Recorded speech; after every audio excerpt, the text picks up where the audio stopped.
a little bitty spot. I ain't coming down, no, never, I'm not. On a mountain top, on a mountain top.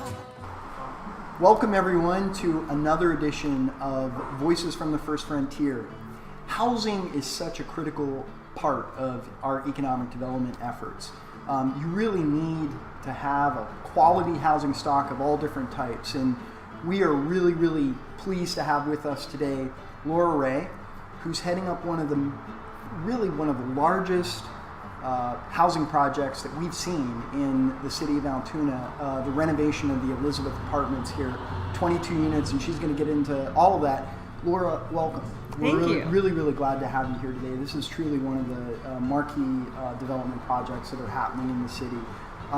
Tell us about the vision. The vision really started 30 years ago with my parents because in 1987, so before I was even born, they saw this as an investment property. For me, I started becoming fascinated with interior design, and I saw that this building's sitting here and it has so much potential. We want to just create something that's beautiful and something upscale. You're doing something the market, our market hasn't seen for a long time, and I know, again, from an economic development perspective, it's important to have all types of opportunities: high-end, market rate, affordable housing at all different levels. This is definitely looking at that higher end of the market that we don't have a lot of, and it's important to have this in inventory. Yeah, absolutely. How many types of apartments are going to be available here? Yeah, they're all one or two bedroom. There are 5 different layouts, and those 5 different layouts appear on each of the 4 floors, so it makes a total of 20 units. What about the rooftop? Do you have any vision for the rooftop view? Yeah, that won't be ready for once this interior renovation is complete, but that's something. It's really cool up there.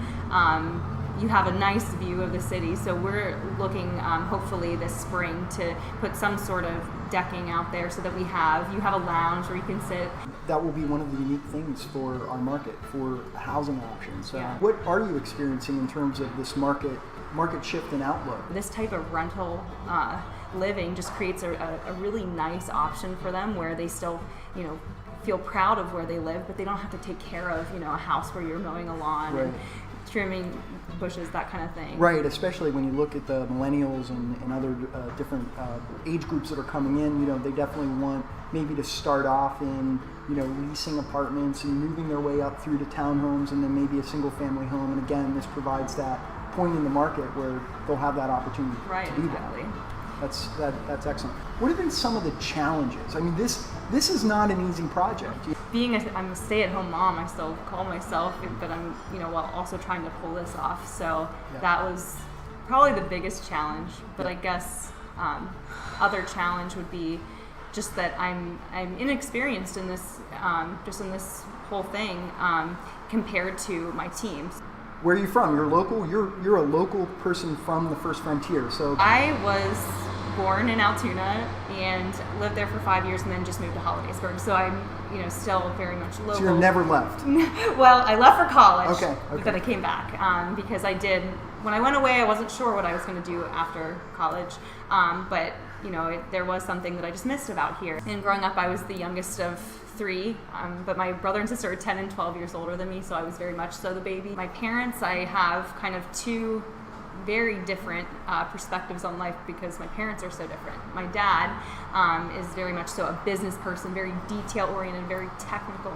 But then we have my mom, who is extremely artistic, and she's just the kind of person that sees the beauty in absolutely everything. Where do you see Blair County in 5-10 years? Obviously, you feel pretty optimistic about it, but what do you see? Are there future projects? We definitely are hoping that in 5 years that this is very successful and has all 20 units occupied. So that's kind of the goal here. But then also we just hope that this spurs other projects in the area, that it shows that there's a need for this type of rental living. We are really glad that you are here doing this project here in the First Frontier and making it happen. And we wish you the best of luck. We're really glad that you were able to come on board. So let's do this. If folks want to know more about the Elizabeth Apartments, how to potentially pre-lease and get in on the ground floor, so to speak, where do they go? So they can go to our Facebook page. It's just the Elizabeth Apartments on Facebook. Or also they could go directly to our website, which is the elizabethapts.com. So either way, you can get directly in contact with me, and we can work from there. Yep, and there's great pictures on the website that shows, even though we're still, as you can tell from some of the pictures here, in the building phase, you can see what it's going to look like once it's all done, and those pictures look fabulous. It's going to be a great product.